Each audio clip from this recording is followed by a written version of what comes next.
Hello my students. आज हम लोग हिस्ट्री में एज ऑफ एसोसिएशंस के बारे में पढ़ाई करेंगे।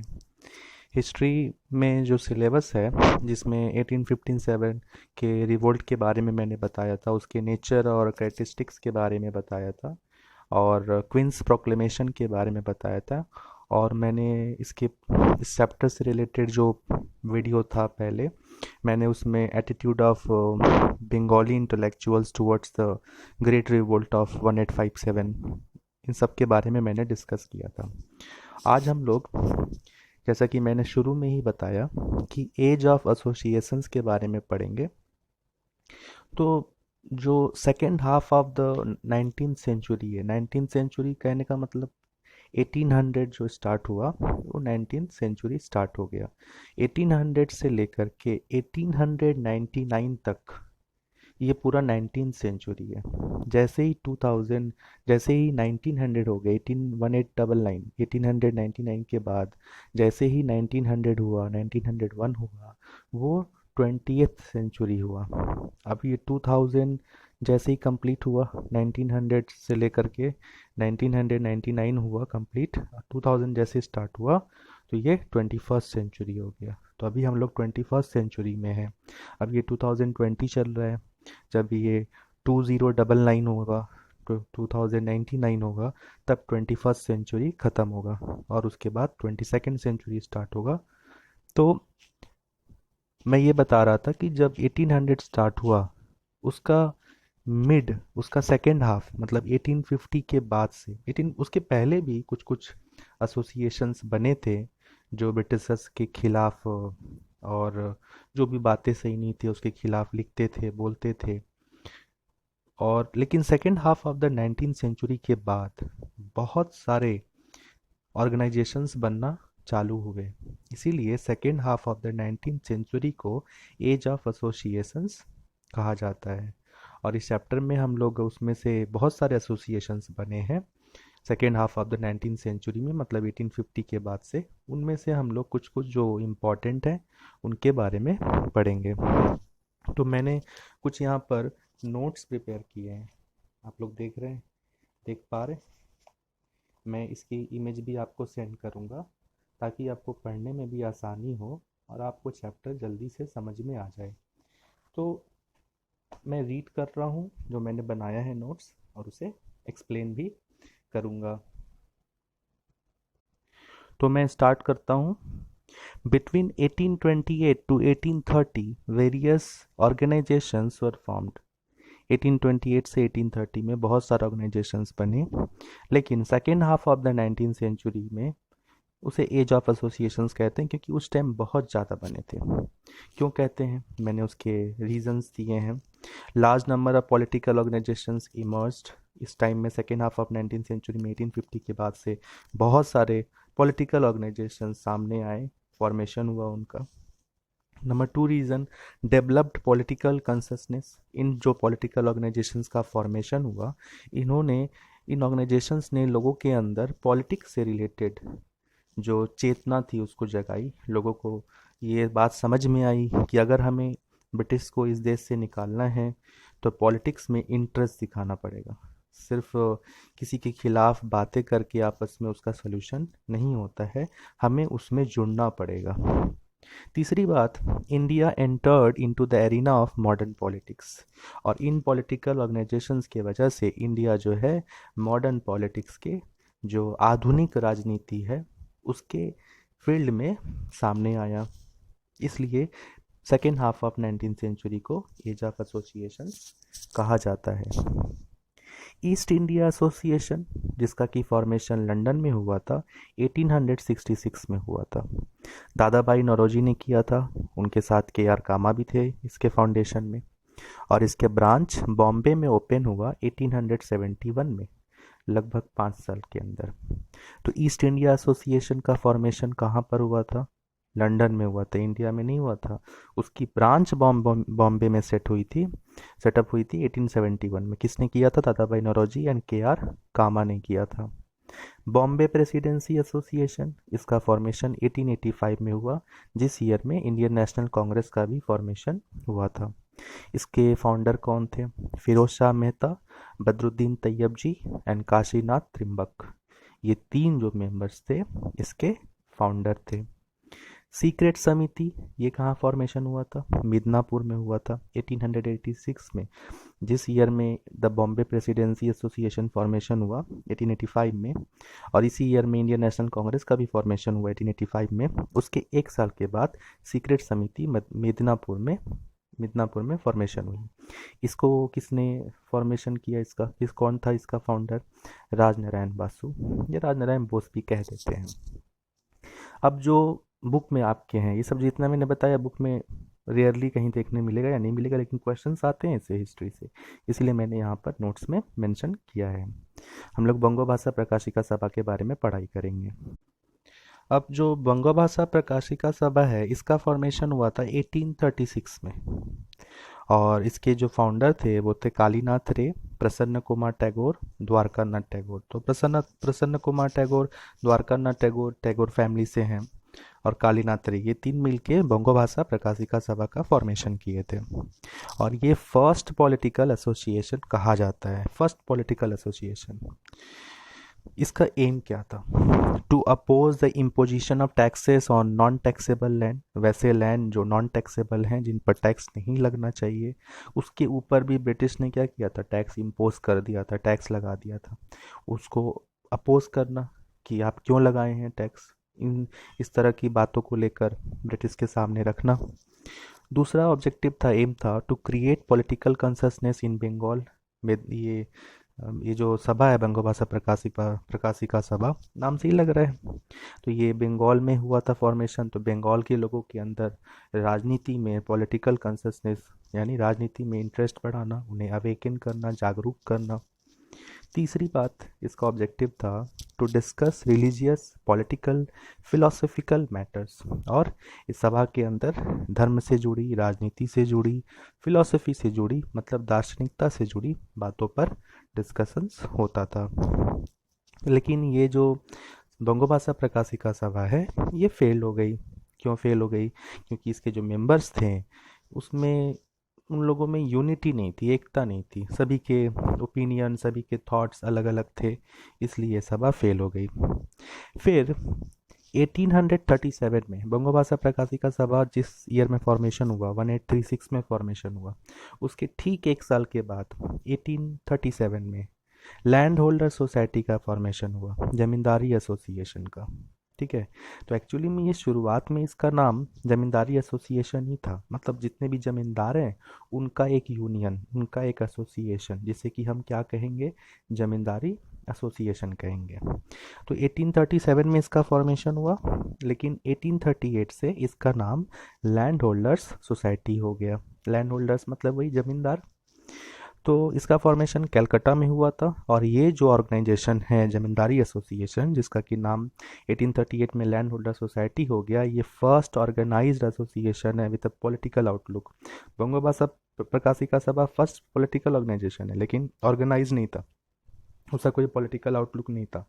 उसमें रिलीजियस, फिलोसफिकल मैटर में भी बातें होती थी, लेकिन इस ऑर्गेनाइजेशन में सिर्फ पॉलिटिकल मैटर्स पे ही बात होती थी, और इसका मेन एम पॉलिटिक्स से ही रिलेटेड था। और इसके जो फाउंडर थे वो राधा कांता देव थे, द्वारकानाथ टैगोर थे। और तो इसके जो फाउंडर्स थे वो राधा कांता देव, द्वारकानाथ टैगोर, प्रसन्न कुमार टैगोर, ये तीन फाउंडर थे। तो ये लैंड होल्डर सोसाइटी जमींदारी एसोसिएशन जब इसका फॉर्मेशन हुआ, उस समय इसके प्रेसिडेंट थे राधा कांता देव, और इसके सेक्रेटरी थे प्रसन्न कुमार टैगोर। अब इस ऑर्गेनाइजेशन का नाम से ही लग रहा है जमींदारी एसोसिएशन है, लैंड होल्डर सोसाइटी है, तो किन के बारे में बातें करेगी? जमींदार के बारे में बात करेगी। जमींदार अपने बारे में बातें करेंगे, अपने लिए कुछ रियायत मांगेंगे ब्रिटिश से, वही हुआ। टू अपोज रेगुलेशन 3, अंग्रेजों ने लैंड को लेकर के एक कानून बनाया था, उसका नाम था रेगुलेशन 3। उसको अपोज करना, उसको नहीं मानना, उसके लिए रिक्वेस्ट करना कि हम नहीं मानेंगे। To protect the interest of zamindar of Bengal, Bihar and Orissa, Bengal, Bihar और उड़ीसा के जमींदारों के बातें करना, उनसे रिलेटेड बातों को लेकर डिस्कस करना, उनमें इंटरेस्ट दिखाना। तीसरा, to bring the British bureaucracy in favour of zamindar, और ब्रिटिश के जितने भी ब्यूरोक्रेट्स थे, ऑफिसर्स थे, उनको जमींदार के फेवर्स में लाना। फिर to spread the permanent settlement जो ब्रिटिश लाए थे वो तो बाद में फिर चेंज होकर के सब्सिडरी अलायंस इस तरह से चेंज करता चला गया।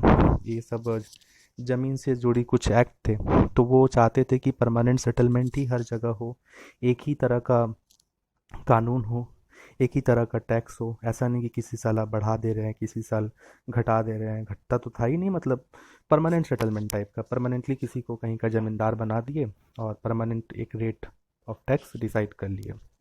To reform the department of police judiciary revenue, और पुलिस जुडिशरी मतलब कोर्ट्स वगैरह, अदालत वगैरह, रेवेन्यूज़ में यहाँ पे टैक्स कलेक्शन होता है। ये सब डिपार्टमेंट में अगर कुछ गड़बड़ हो रहा है तो उसको सुधारने की भी बात ब्रिटिश से करना। लेकिन ये भी फेल हो गया। जैसा कि मैंने पहले बताया, सिर्फ ज़मींदार अपने बारे में सोच रहे थे, तो people were not interested in ज़मींदारी system. लोग जो आम पब्लिक है, आम जनता है, उनको ज़मींदार के बारे में बात करने से तो वो उसमें सपोर्ट नहीं करेंगे। Could not open branches in every district, और इस एसोसिएशन का प्लानिंग था कि इस कंट्री के हर एक ज़िले में, या कम से कम बंगाल, बिहार, उड़ीसा के हर एक ज़िले में, हर एक डिस्ट्रिक्ट में अपनी ब्रांच खोल पाना। लेकिन ये बहुत ही एम्बिशियस प्रोजेक्ट था, इतना पैसा कहाँ से आएगा, तो इसलिए ये सक्सेसफुल नहीं हो सका। तो देखो, कोई भी एसोसिएशन तभी सक्सेसफुल होता है जब वो आम लोगों को लेकर साथ चलता है, जिसमें कॉमन पीपल शामिल हो सके, जिसमें धर्म, मज़हब, जाति, रंग, कास्ट, इन सब का कोई बातचीत नहीं हो। सब, कोई भी उसमें शामिल हो सकता है, वही ऑर्गेनाइजेशन सक्सेसफुल होता है।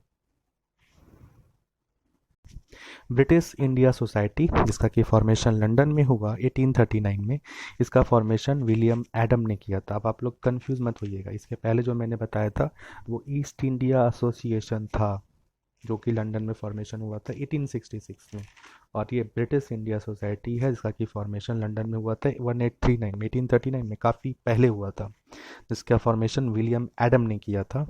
और लैंड होल्डर सोसाइटी और ब्रिटिश इंडिया सोसाइटी जो कि लंदन की है, ये दोनों, लैंड होल्डर सोसाइटी तो इंडिया में थी, उसकी ब्रांच जो है ब्रिटिश इंडिया सोसाइटी जो कि लंदन में फॉर्मेशन हुआ था, उसका ब्रांच इंडिया में जब ओपन हुआ तो ये दोनों आपस में मर्ज कर गए। मर्ज करके इसका नाम हो गया ब्रिटिश इंडिया एसोसिएशन। उसके पहले वाला क्या था? East India association. तो ये दोनों, लैंड होल्डर सोसाइटी, जमींदारी एसोसिएशन का नाम चेंज हो गया, एक साल के बाद लैंड होल्डर सोसाइटी हो गया, और ये ब्रिटिश इंडिया सोसाइटी जो कि लंदन में विलियम एडम ने फॉर्मेशन किया था, इसकी ब्रांच जब इंडिया में खुली तो ये लैंड होल्डर सोसाइटी के साथ मर्ज होकर के नाम हो गया ब्रिटिश इंडिया एसोसिएशन। 1851 में, 1851 में हुआ। फिर है इंडियन एसोसिएशन, भारत सभा। तो जैसा कि मैं अभी कुछ देर पहले ही बताया था कि कोई भी एसोसिएशन तभी सक्सेसफुल होती है जब उसमें कोई भी पार्टिसिपेट कर सकता है, जब उसमें कॉमन मासेस जुड़ सकते हैं, तभी वो सक्सेसफुल हो सकती है।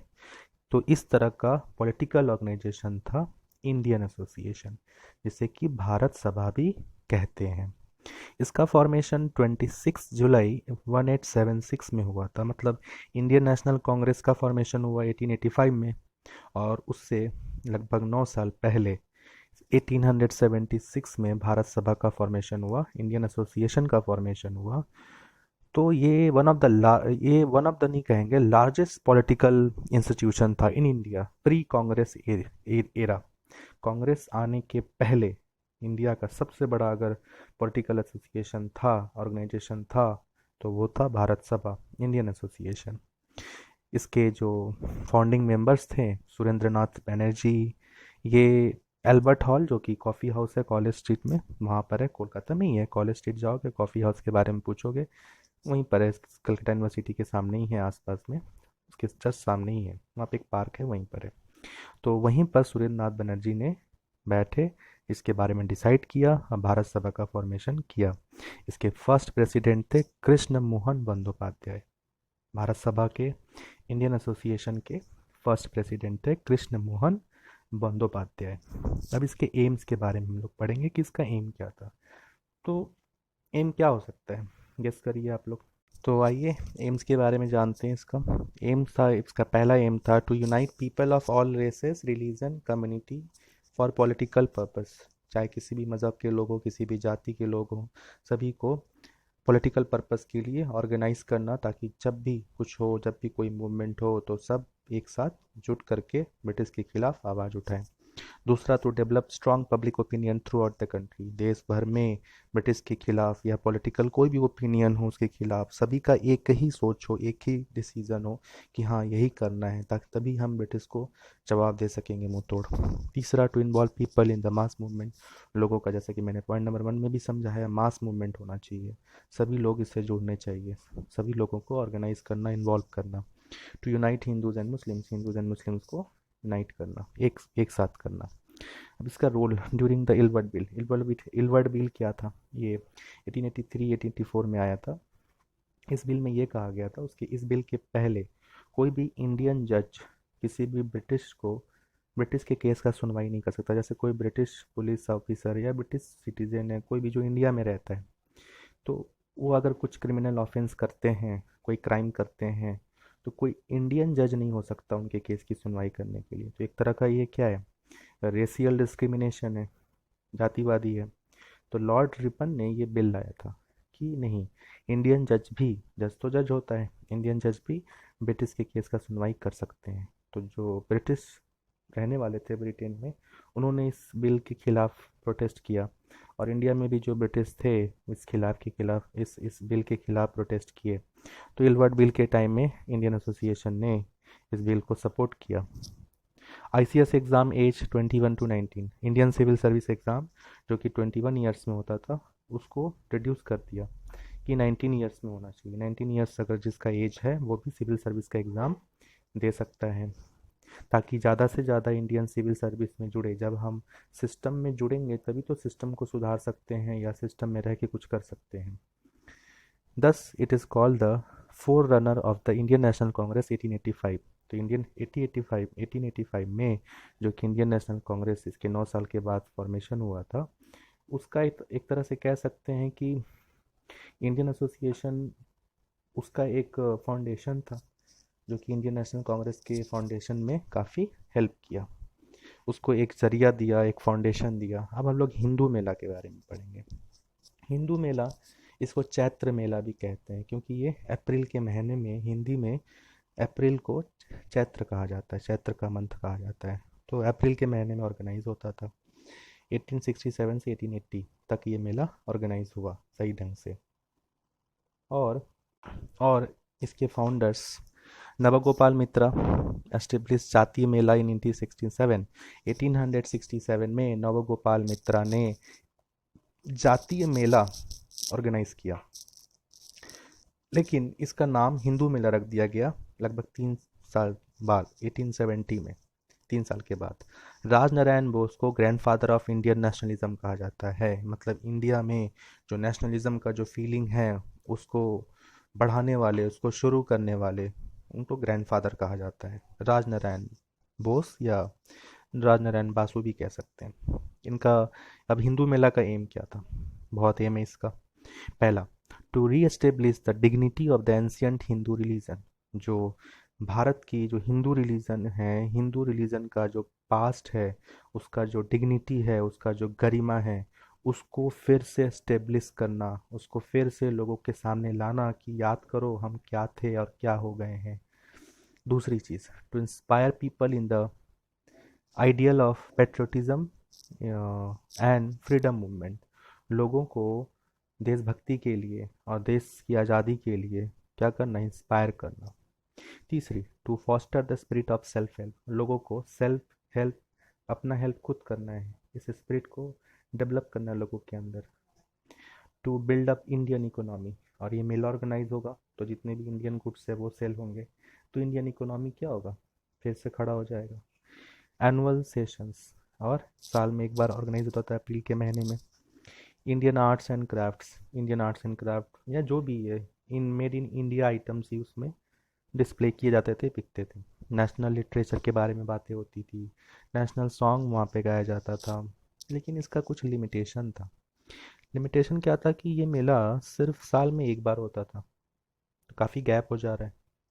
दूसरा, हिंदू मुस्लिम यूनिटी नहीं था, क्योंकि नाम ही है हिंदू मेला, तो मुस्लिम्स इससे नहीं जुड़ेंगे। तीसरा, कम्युनल फीलिंग अमंग हिंदूज, और हिंदूज के अंदर ये बात आ गई थी कि ये मेला सिर्फ हम लोगों से जुड़ा हुआ है और हम ही हैं जो इस देश को आज़ाद करा सकते हैं। मुस्लिम्स इस मेले से खुद को अलग थलग महसूस कर रहे थे। तो जैसा कि मैंने बताया, कोई भी एसोसिएशन, कोई भी इंस्टीट्यूशन अगर किसी एक पर्टिकुलर कम्युनिटी को बायकॉट कर दे तो वो कभी भी सक्सेसफुल नहीं हो सकता, कुछ भी नहीं हो सकता सक्सेसफुल। देखो, इंडियन एसोसिएशन भारत सभा सक्सेसफुल हुआ, उसके पहले जितना भी आया फेल हो गया, यूनिटी नहीं है, तो कहीं पर लोग अपने बारे में सोच रहे हैं। उसी तरह से हिंदू मेला भी एक तरह का जाति मेला है, एक पर्टिकुलर हिंदू धर्म के लोग उससे जुड़ रहे थे, इसलिए ये उतना सक्सेसफुल नहीं हुआ। इसका लेकिन इसका रोल था बहुत held in the growth of nationalism, देश के प्रति देश प्रेम को बढ़ाने में ये काफ़ी हेल्प किया। National gymnasium founded by Navgopal Mitra, इस मेला के जरिए ही नेशनल जिम्नेशियम का फॉर्मेशन कर दिया नवगोपाल मित्रा ने। नेशनल थिएटर का भी फाउंडेशन हो गया इसी मेला में। तो एक तरह से देखा जाए तो ये हिंदू मेला जो है नेशनलिज्म के फीलिंग को डेवलप किया और इंडियन इकोनॉमी को बूस्ट किया। लेकिन सक्सेस तो हुआ, लेकिन जो सक्सेस रेट है पूरी तरह से 100% नहीं पहुंच पाया। उसका सिर्फ एक ही रीज़न है, मेन रीज़न, कम्युनल फीलिंग हुआ, सभी धर्म के लोग इससे नहीं जुड़ पाए। दूसरी, कि साल में एक ही बार होता था। तो ये सब कुछ रीज़न थे इसके लिमिटेशन से, इसके फेल होने की वजह थे। तो अब जो है इस चैप्टर में कुछ बुक्स हैं, कुछ नॉवेल्स हैं, जैसे रविन्द्रनाथ टैगोर का गोरा है, और आनंद मठ है बंकिम चंद्र का, फिर वर्तमान भारत है ईश्वरचंद्र विद्यासागर का। इनके बारे में मुझे भारत माता की पेंटिंग है, इन सब के बारे में डिस्कस करना है, जो कि मैं नेक्स्ट वीडियो में करूँगा। और मैं एक्सपेक्ट करता हूँ कि आप लोगों को समझ में आया होगा। थोड़ा बहुत जो डाउट होगा तो शायद पॉइंट वाइज फॉर्म में मैंने लिख दिया है, तो शायद आपको ज़्यादा क्लियर हो जाएगा। ठीक है, तो आप लोग अच्छे से पढ़िए।